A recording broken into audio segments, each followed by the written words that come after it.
Hello mga kabukid! So mag-vlog na po ang mag-uuma karon. So karong adlaw guys, akong i-share sa inyo ang akong activity dire sa among bukid. So karong adlaw guys is magkapunta sa atong kalabasa. Yes, so ato siyang udlutan.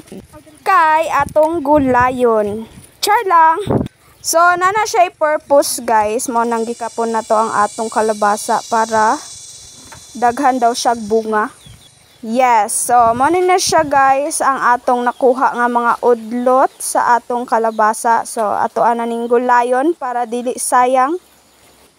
Og syempre guys, nagsugod na ko og hagpat sa udlot sa kalabasa para lagi ato siyang gulayon. So sa gulan siguro nato siya sayote kay dili man sayoya, so sayote. Og syempre walay lain ang tinapa. Sa gula na tong tinapa guys, balay gisa ni siya nga style. Yes. So mo na siya ang atong gulay.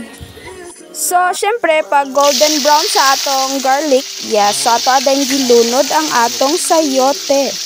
Yes, so ato siyang gisahon. And then syempre kailangan ukay-ukayon dayon nato siya guys. And then pag humok na ang atong sayote, ato na dayong ilunod ang atong tinapa. Yes, so ang atong tinapa guys is sikim na siya guys, sikim.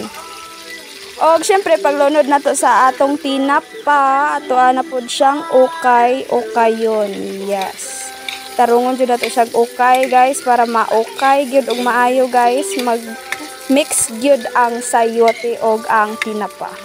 And then ato din siyang sabawan gamay ug ato din siyang timplahan og mga seasonings. Yes. So pag luto na ang sayote, sagulan na dayon nato og bisayang manok guys. Ay, wala din ay labot sa atong recipe karon guys. So balik tas tinapa guys. So ako anang gilunod ang udlot sa kalabasa guys diri sa atong gigisa nga tinapa og sayote. Yes, so pag maluto na siya guys, wala na, mga na ta, char lang.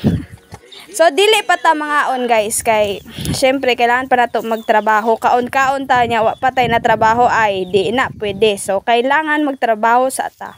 So instead sa pagkapon og kalabasa karong adlaw guys, ang trabaho pud namo karon is ang mag-abono og kalabasa. So ako anang giukay guys ang abono nga atong gibutang sa balde para dali siya mahilis. Ay nato siya iabono sa atong kalabasa. Unya ato ada yung gikabo-kabo guys, kay di man nato madala dias bakilid ang balde guys, kay basin maligid ta guys.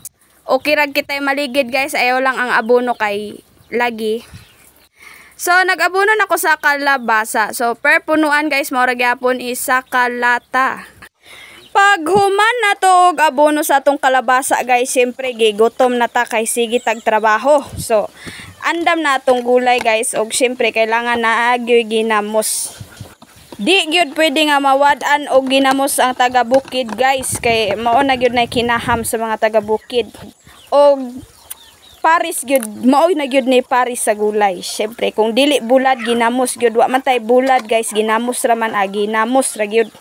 So inana kadako ang akong kaon guys, syempre kaon gyud tagdaghan guys, kay balag mabuang ta guys, at least kusgan ta guys, balag luspad basta abtik. So ulaw kayo guys, kay dako yun kay kog hungit guys, kay lami gyud kayo among gulay diri sa bukid guys. Diri ra gyud ka makatilaw og gulay guys nga organic gyud guys, wa gyud chemical sagol guys, og diha ra gyud kutob ang tanan guys. Diri ra gyud ko taman, og salamat sa pagtan-aw ninyo sa akong mga vlog.